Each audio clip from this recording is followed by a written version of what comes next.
परम सम्मानीय आज के मुख्य अतिथि माननीय श्री अर्जुनराम मेघवाल साहब, हमारे विशिष्ट अतिथि अग्रवाल साहब, कुलगुरु जैन साहब, उपस्थित सभी विद्वजन, अतिथिगण, सबको मेरा नमन।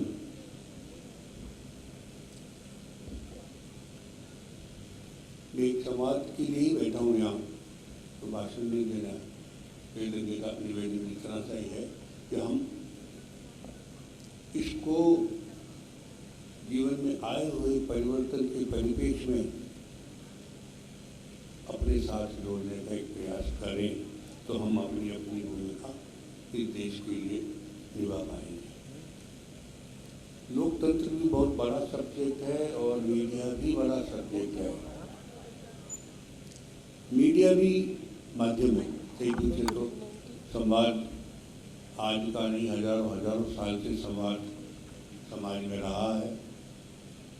हर समाज का जो विकास है उसका आधार भी संवाद है। रामायण, महाभारत, गीता, ये सब भी तो मीडिया ही है। और क्या है, आप कोई भी नाम लो, बाइबल का नाम लो, कुरान का नाम, ये सब मीडिया है। पर ये वो मीडिया है जिसकी कोई उम्र नहीं है, शाश्वत मीडिया है। आज जो मीडिया है वो नश्वर मीडिया है। कल क्या पढ़ा था मुझे आज याद नहीं है, यही बस अंतर है। अगर आज का मीडिया भी उस धरातल को छूने लग जाएगा, अपने शाश्वत स्वरूप की तरफ गंभीर हो जाएगा, तो नए समाज का निर्माण कर पाएगा, जो आज नहीं कर पा रहा। क्यों? मीडिया कोई अकेली इकाई नहीं है। मीडिया के भी कई अंग हैं, हमारे शरीर के भी कई अंग हैं। मेरा शरीर है, मन है, बुद्धि है, आत्मा है, तो मीडिया का भी कोई मालिक होगा, मीडिया का भी कोई स्वरूप होगा, मीडिया में भी कोई पत्रकार होगा जो मीडिया को तैयार कर रहा है, मीडिया का भी कोई पाठक होगा। ये सब हम उस तरह से देखेंगे तो मुझे लगता है जैसे हमारे लोकतंत्र के भी 3 पाए हैं, विधायिका है, कार्यपालिका है, न्यायपालिका है। अब हमने जबरदस्ती अपना हाथ और डाल दिया, चौथा पाया बन गए। चौथा पाया नहीं है पत्रकार। ये आप और बात लिख लेना, पत्रकार सेतु है तीनों पायों के और जनता के बीच में। अगर पत्रकार ये कहता है कि मैं चौथा पाया हूँ, इसका एक ही अर्थ है कि वो सरकार के साथ मिल गया और जनता का साथ छोड़ दिया, बस, और कोई अर्थ नहीं है। इसलिए मैं नई पीढ़ी के साथ बहुत नज़दीक से जुड़ना चाहता हूँ। बात करना का मेरा मूल ध्येय नई पीढ़ी को जोड़ना है, क्योंकि भविष्य आपके कंधों पे है। हमारा जो इनिंग करीब बाहर बैठ के देखने वाले हो गए हम, और सारा भार जो अभी देश का आने वाला जो निर्माण, देश का स्वरूप जो बनेगा देश का, वो आप बनाएंगे। लेकिन आपको इस मीडिया को और इस लोकतंत्र को भी स्वतंत्र रूप से देखने का अभ्यास करना चाहिए। ये मेरा एक ही निवेदन है। क्यों? क्योंकि आज सारी शिक्षा का एक ही लक्ष्य हो गया, कैरियर। हर आदमी अपने कैरियर की चिंता के लिए पढ़ाई में लगा हुआ है या लगी हुई है, तो उसको दूसरों की चिंता नहीं हो पाती। मेरी ये एक चिंता जरूर रहे कि मुझे इस माँ का कर्ज चुकाना है, और ये जब तक नहीं होगा, जब तक हम खुद अपने मन में स्वतंत्र चिंतक नहीं बनेंगे, अपने स्वरूप को समझना जरूरी है। वो इस शिक्षा ने मुझे बहुत दूर कर दिया। भारतीय ज्ञान ये कहता है कि हम शरीर नहीं है, आत्मा है। शिक्षा कहती है हम शरीर है, पढ़ाई कहती है हम शरीर है। मुझे सुविधा चाहिए, आराम चाहिए, भोग चाहिए, किसके लिए? शरीर के लिए। और शास्त्र कहते मैं शरीर हुई नहीं, मैं तो आत्मा हूँ। ये सब चीज़ें आत्मा की जुड़ती ही नहीं है। जो को मिला के देखें हम, तब मुझे लगेगा कि हम कहाँ जा रहे हैं। एक कागज पे लिखना, मुझे क्यों जीना है, कहाँ पहुँचना है, क्या बनना है, और क्यों? उसके बिना आपको कभी पता नहीं लगेगा कि आप कहाँ जा रहे हो, क्यों जा रहे हो, कहाँ पहुँचोगे। जो आज हालात हो रहे हैं उनको हम देखें, वही आपके हालात होने वाले हैं। जो विश्व के हालात हैं हम उससे बाहर नहीं हैं। बहुत मुश्किल काम हो गया। आज तो स्थिति ऐसी है, बहुत सी चीज़ें हमारे नियंत्रण में, कागजों में तो सब बहुत अच्छा हो रहा है। सड़क पे देखो क्या हो रहा है, देखिए क्या आपस में इंसानों के साथ व्यवहार हो रहा है, उनको भी हम देखें। कहाँ से आया ये इसी शिक्षा से आया, क्योंकि आत्मा से जुड़ा हूँ, शिक्षा जुड़ी हुई नहीं है। आत्मा से कोई लेना देना नहीं शिक्षा का। तो हम एक निर्जीव शरीर को चेतना के साथ जोड़ने का प्रयास कर रहे हैं। शरीर निर्जीव है, चेतना नहीं है इसमें। और पत्रकार संवाद का काम करता है, एक ही काम है मीडिया का, संवाद। इस बात को आप बहुत मन से समझ लेना। समाज में कर रहा हूँ, आपसे कर रहा हूँ, दो ही तो लोग हैं, एक समाज देने वाला, एक समाज लेने वाला। कौन है? शरीर चेतन नहीं है, शरीर को बोलना नहीं आता, सुनना नहीं आता,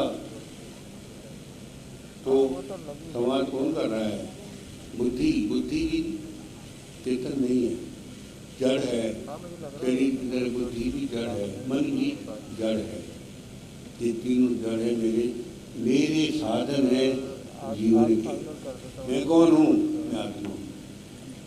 मैं बात कर रहा हूँ तो कौन? मेरी आत्मा बात कर रही है। किससे? आपकी आत्मा से।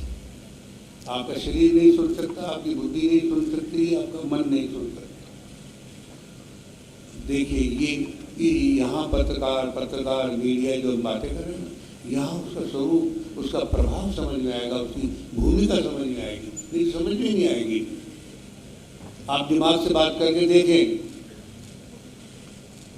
आपकी बात कितनी पकड़ में आती है। सामने वाला स्वीकार नहीं करेगा, आर्गुमेंट करेगा, तर्क करेगा, आप गलत बोल रहे हो, सही तो ये है, ऐसा है। मन की बात मन तक पहुंचती है, शरीर की बात शरीर तक पहुंचती है, बुद्धि की बात बुद्धि तक पहुंचती है, और आत्मा की बात आत्मा। आप किसी के साथ मन से जुड़े हैं, आपकी हर बात हर वाक्य आपका मुंह से मीठा, दर्द भरा, संवेदनाओं से भरा हुआ होगा। आप किसी के साथ बुद्धि से बात करेंगे तो आप सामने वाले को छोटा बताने का प्रयास करेंगे, सामने वाले के साथ आर्गुमेंट करेंगे। आपका संबंध तोड़ने का होगा, जोड़ने का नहीं होगा। जोड़ने का काम मन करता है, वहाँ संवेदना है, वहाँ दर्द है, वहाँ वात्सल्य है, ममता है, करुणा है। ये सब बुद्धि में नहीं है। तो जितने बुद्धिमान लोग हैं वो सब अकेले जिएंगे, उनके साथ दुख सुख में साथ देने वाला कोई मिलेगा भी नहीं, और वो भी किसी का दुख सुख में साथ नहीं दे रहे। ये आज की शिक्षा, ये आज के मीडिया का स्वरूप, और ये आज के लोकतंत्र का स्वरूप पिछले 70 सालों में बना है। इसलिए ये बात कहना चाहता हूँ मैं आपको। न्यायपालिका को देखो, कार्यपालिका को देखो, या विधायिका को देखो, सब पढ़े लिखे लोग विधायिका का चयन कर रहे हैं, पर हम अभी तक अपने उन बेड़ियों से नहीं निकले जो अंग्रेज हमारे लिए छोड़ गए। सारे प्रशासनिक अफसरों को देखो, सब अंग्रेज हैं दिमाग से। हिंदुस्तानियों को आज भी नंबर 2 का नागरिक मान के बात करते हैं। न्यायपालिका को देखो, मैं आज माननीय मेघवाल साहब से बात कर रहा था। हाई कोर्ट, सुप्रीम कोर्ट फैसले दे रहा है, पर उसको ये चिंता नहीं है कि फैसला लागू हुआ या नहीं हुआ। 20-20 साल 10 साल से सुप्रीम कोर्ट के फैसले धूल चाट रहे हैं। एक आदमी को सुप्रीम कोर्ट तक जाके फैसला लेने के लिए 3 पीढ़ी निकल जाती है। पिताजी मुकदमा करते हैं, दादाजी मुकदमा करते हैं, पोते को न्याय मिल रहा है, उसके घर बिक गए, गहने गहने घर गृह सब बिक गए न्याय को लाने के लिए। और न्याय मिलने के बाद वो न्याय 10 साल भी लागू नहीं होता तो वो न्याय किसके काम आया? उसके लिए न्याय है ही नहीं। कोर्ट में जज ने और वकील ने उसके बारे में क्या चर्चा है कि उसको कुछ पता ही नहीं, उसको कुछ समझ नहीं आया, वो सब अंग्रेजी था। कार्यपालिका की भी की स्थिति हो गई है। विधायिका को हम देखें तो आज जितने भी जनप्रतिनिधि सदन में आते हैं, किसी भी सदन में, वो सत्ता का हिस्सा है। हमको तो दिखाई नहीं दे रहा। हम लोकसभा राज्यसभा को भी देखें तो इतने टुकड़े में वो सदन बट गया। क्या सारे प्रतिनिधि एक लक्ष्य को लेकर वहाँ काम करते दिख रहे हैं कि मुझे देश के लिए काम करना है? कोई नहीं करता। क्यों हुआ? इसको भी समझना पड़ेगा। तो उसका नुकसान क्या हुआ? अब वो जनप्रतिनिधि हुआ, अब मंत्रिमंडलों को देखो तो आधे लोग तो शायद अपने क्षेत्र को नहीं समझते होंगे कि मेरे राज्य, मेरे मध्य प्रदेश का, राजस्थान का, इंडिया, भारत का, मेरे विभाग की स्थिति क्या है वो समझ नहीं पाते होंगे। तो हमने सत्ता किसके हाथ में सौंपी? ये काम मैं अभी इस युवा पीढ़ी को एड्रेस करना चाह रहा हूँ। आपके हाथ से कैसा जनप्रतिनिधि जाए तो देश को कंट्रीब्यूट करे। आज देश करवट बदल रहा है, आंखें खुलने लगी हैं जो नहीं खुली हुई थी। 70 साल 80 साल हमने क्या किया उसको देखें। पेट भरने के लिए पढ़ाई करते चले गए, 20-20 साल माँ बाप का पैसा लगाया और आज नौकरी नहीं है और तनख्वाह भी मिल गई, नौकरी भी मिल गई, तो वो 20 साल में जो लगाया ना उसका ब्याज भी नहीं मिलता मेरे को। हम जिंदगी की उन परिभाषाओं को आप समझें। आप लोग बहुत इंटेलिजेंट हैं, ऐसा मत, हमसे 10 गुना ज़्यादा समझदार हैं आप। मैं कम से कम ये मानता हूँ और इसी के लिए मैं आपको बधाई भी देता हूँ कि आपका भविष्य सुंदर है, प्रोवाइडेड आप यहाँ से भी जिएंगे और इस संवेदना को जिंदा रखेंगे। आपको जिंदा संवेदना रखेगी। 100 में 100 मार्क्स अगर आए तो वो गारंटी नहीं है कि आपको संवेदनशील बना पाए। बड़ा प्रश्न है ये, छोटा प्रश्न नहीं है कि क्या 8 घंटे की नौकरी के बाद मैं 8 घंटे की नौकरी अच्छी क्यों चाहता हूँ? क्योंकि मैं 16 घंटे के जीवन को सुंदर बना सकूं, अपने परिवार का ध्यान रख सकूं, उसको पालन पोषण कर सकूं। पर आज क्या हुआ? 24 घंटे मेरे उस नौकरी में खप गए। इसको समझना है आप लोगों को, अगर समझना है तो।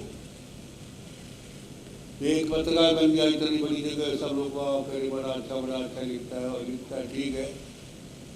तब फिर 24 घंटे का पत्रकार हो गया मैं। 8 घंटे का रहना चाहिए मुझे, 16 घंटे मुझे गुलाब कोठारी की तरह जीना चाहिए और 16 घंटे गायब हो गए।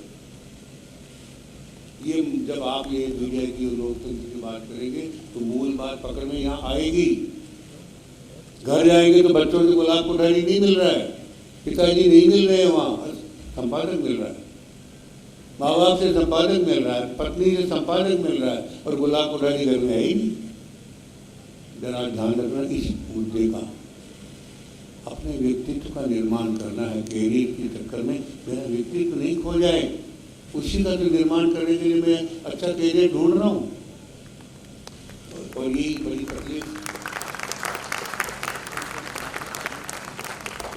तकलीफ आज शिक्षा की सबसे बड़ा मेरा नासूर बना। शिक्षा ने मुझे अपनी आत्मा से दूर कर दिया। चर्चा ही नहीं इंसान की शिक्षा में। कौन सा विज्ञान मैंने सीख लिया शिक्षा में आके कि मैं अपने आप से दूर हो गया, अपना भूल गया खुद को कि मैं शरीर नहीं हूँ। जिस देश को हम गुरु मानते थे, विश्व गुरु कहते थे, वो आज नकल करने में पड़ गया दूसरों की में और अपना भूल गया। कैसे हो सकता है?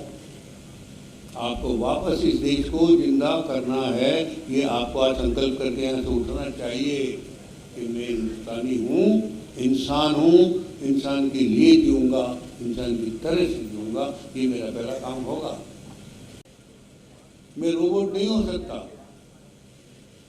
मैं अपने लिए दूसरे का नुकसान नहीं कर सकता। ये मेरी संवेदना का पहला धर्म है। और अगर मैं अपने हित के लिए दूसरे का नुकसान करूंगा तो मैं उसको, वही तो असुर है इस देश में। सोने की लंका किसकी इस देश में बनी? जो असुर था। मुझे असुर नहीं बनना, मुझे सोने की लंका नहीं चाहिए।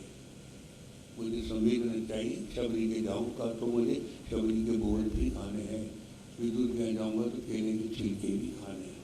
दोनों चीज़ों को मुझे याद रखना चाहिए। वो मेरी गरिमा है, वो मेरी आत्मा की बड़ी शक्ति बढ़ेगी। राजस्थान पत्रिका आज भी अगर जाना जा रहा है, आपने कहा अभी कि विश्वास की हर कसौटी में खड़ा है, जनहित के काम कर रहा है। आपके भोपाल के बड़े तालाब की अमृतम जलम में 1.5 लाख लोगों ने, आप ही लोगों ने खुदाई करी। सवाल ये है कि मेरा लक्ष्य क्या है। एक ही लाइन में मीडिया को समझना है, तो एक ही लाइन में मैं समझा देना चाहता हूँ आपको। मैंने भी आपसे कहा, संवाद आत्मा का सब्जेक्ट है, दिमाग का नहीं है, शरीर का नहीं है, मन का नहीं है। अगर मैं मन से बोलूँगा तो आप मन से सुनेंगे, दिमाग से बोलूँगा तो नहीं सुनेंगे, बल्कि 10 उंगलियाँ और उठा देंगे। राजस्थान पत्रिका भी एक ही लक्ष्य लेकर, पिताजी का जन्मशती मना रहे हैं, तो क्यों मना रहे हैं? उन्हीं के सिद्धांतों को याद कर करके फिर जनता तक पहुंचाने का एक प्रयास कर रहे हैं। प्रयास तो 12 में नहीं कर रहे हैं। शायद देश में मैं आपको शर्त से कहूँ, एक ही अखबार होगा जो पत्रकारिता के साथ साथ भारतीय संस्कृति को पूरे 12 महीने जीवित रखता है और घर घर पहुँचाता है। आप मध्य प्रदेश में बैठे हैं, आप राजस्थान, मध्य प्रदेश, छत्तीसगढ़ कहीं भी देख लें, जब भी किसी सरकार ने जनहित के खिलाफ बड़े काम किए तो शायद अकेला एक अखबार था राजस्थान पत्रिका जिसने सरकारों से संघर्ष किया है। आज भी आपके व्यापम वाला केस मेरे ख्याल से सबको मालूम होगा क्या था, और राजस्थान सरकार से अगर लड़ाई की और इतने लोगों को जेल हुई तो वो कहाँ से शुरू हुई थी। राजस्थान में अगर काले कानून के खिलाफ लड़ाई हुई वसुंधरा सरकार में और सरकार को घुटने टेकने पड़े, तो वो किसने लड़ाई शुरू करी थी? छत्तीसगढ़ के अंदर अगर सलवा जुलूम जनहित और आदिवासियों के खिलाफ काम हो रहा था, सुप्रीम कोर्ट में सरकार को घुटने टेकने पड़े और उस सलवा जुलूम को वापस लेना पड़ा, तो ये काम कहाँ से शुरू हुआ, किसने किया था? तो मैं आपको एक नहीं दर्जनों ऐसे केस दिखाऊं जब जनहित के लिए हमने हर सरकार से लड़ाई लड़ी, हमने विज्ञापन छोड़े, पता नहीं हो क्या क्या अभी हम पे गुजरी होगी, लेकिन हमने समझौता नहीं किया। ये मैं आप सबसे भी अब ये उम्मीद करूँगा कि आप सब अपनी अपनी कमर कसें, सिद्धांत एक जीवन का खुद अपना तय करें। हमारे पाठक भगवान है, जैसे हर दुकानदार के लिए ग्राहक भगवान होता है, पाठक मेरा ग्राहक भी है, इसलिए वो भगवान है। उसको राजी करना मेरा एकमात्र लक्ष्य है, अखबार चलाने का। आप मान लेना, मेरा कोई लक्ष्य नहीं है। सरकार की नाराजगी मोल ले लेते हैं, सहन भी कर लेते हैं। पाठक की नाराजगी अगर मोल नाराज हो गए तो हम कहाँ खड़े रहेंगे, ये बात मेरी समझ में आती है। पर आप इस बात को ये देखना कि हम अपने उस ईश्वर को राजी रखने के लिए क्या क्या करते हैं, तब आपको एक मीडिया की भूमिका का भीतर का आत्मा का स्वरूप दिखेगा। हम आत्मा का अखबार चला रहे हैं, हम अखबार या पत्रकारिता का वेद लिख रहे हैं, इतिहास लिख रहे हैं, जिसके अंदर इंसान है, संवेदना है, संवाद की गहराइयाँ है। तो सुबह अगर आप देख रहे जो अब नियमित पढ़ने लगे पत्रिका, अगर उनके घर पत्रिका 15 मिनट 20 मिनट लेट पहुंचती है तो आप देखना घर के बाहर, वो दरवाजे के बाहर चलता हुआ दिखाई देगा। अखबार नहीं आया, कहाँ ले गया अखबार? ग्राहक देखिए आप कितना बेताबी उसको हो रही होती है। मैं तो आपको दर्जनों उदाहरण दिखा दूँ, पर ये बेताबी हो रही है, उसको समझना है कि वो बेताबी क्या है, वो क्या छूट रहा है उसके यहाँ से। वो तो चाय नहीं पी रहा है, तो मेरे का सवेरे की दिनचर्या शुरू नहीं हो रही। पर हम जब भी किसी देवता की पूजा करते हैं तो ब्रह्म मुहूर्त में उठते हैं, ये तो सही है नहीं है? ब्रह्म मुहूर्त में हमारा हॉकर आपके घर जा रहा है, आपका दरवाजा खटखटा रहा है, जागो, मैं आ गया, आपको राजी करने के लिए आया, प्रसन्न करने के लिए आया हूँ, कि पूजा की थाली लेके आया हूँ, जो कुछ इसमें रखा हुआ है, भरा हुआ है, यही पत्रम पुष्पम आपको राजी करने के लिए मैं तैयार करके लाया हूँ। समझना इस बात को। पूरा का पूरा पत्रकार स्टाफ, सारे लोग मिलके उस पूजा की थाली को तैयार करते हैं। कोई भी फूल, उसके अंदर कोई पत्ता, कोई खराब नहीं हो सकता। कोई खबर गलत नहीं हो सकती, पैसा देके छपी हुई नहीं हो सकती, मर्जी से लिखी हुई नहीं हो सकती। राजस्थान के हाईकोर्ट को तो मैं जानता हूँ, पत्रिका में छपी हुई खबर को रिट मान के सरकार को नोटिस देते हैं। ये खबर गलत हो नहीं सकती अगर पत्रिका में छपी है तो। ये मेरे ईश्वर को राजी करने का सबसे बड़ा प्रयास है। और मैं इसी को मीडिया कहता हूँ। मीडिया तो माध्यम है। मीडिया शब्द जो है वो भी निर्जीव है। मीडिया को जीवंत तो पत्रकार बनाता है। वो क्या सोचकर पत्रकार बना है जो उसमें लिख रहा है? या वो भी पैसे कमाने के लिए आया है, पेट भरने के लिए आया है, या उसके मन में भी कोई समाज में कुछ लौटाने का भाव है? पत्रकार का, मालिक का भाव क्या, अखबार चलाने के पीछे कई चीज़ों को समझना पड़ता है। ये बहुत कॉम्प्लिकेटेड है, पर एक ही जगह समझना है कि जो पत्रकार है वो क्या सोचकर काम कर रहा है वहाँ पर। अब अगर मैंने कुछ भी लिखा, शरीर से लिखा, तो पढ़ने वाले को कभी समझ नहीं आएगा, नहीं आएगा। वापस मैं आ रहा हूँ। अगर मैंने मन से लिखा है तो लिखते समय भी मुझे ध्यान रहेगा कि मेरी इस लाइन को पढ़कर पढ़ का चेहरा कैसा हो जाएगा, देखेंगे मुझे। अगर मैं अपने आप को इन्वॉल्व कर रहा हूँ, बेसिकली पत्रकारिता जो है sense of belongingness with the reader, वो है। अगर मुझे आपकी चिंता है तो मैं एक एक लाइन में आपका चेहरा देख लूँगा कि ये पढ़ के आपका रिएक्शन क्या होगा। और जब आप उस लाइन को पढ़ेंगे तो आप ये देख लेंगे कि मैंने क्या सोचकर आपके लिए ये लाइन लिखी है। देखिए, ये है संवाद का मूल। यानी भीतर से जिस तरह से हम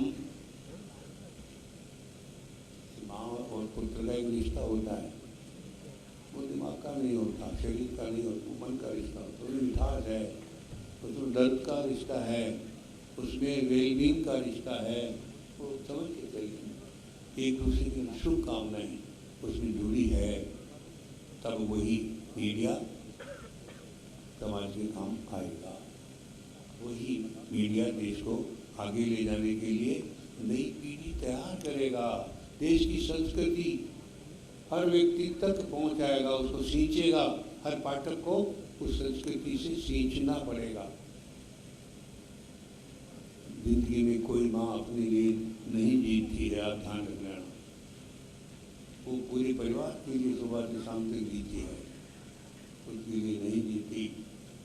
बस ये पत्रिका की पहचान है।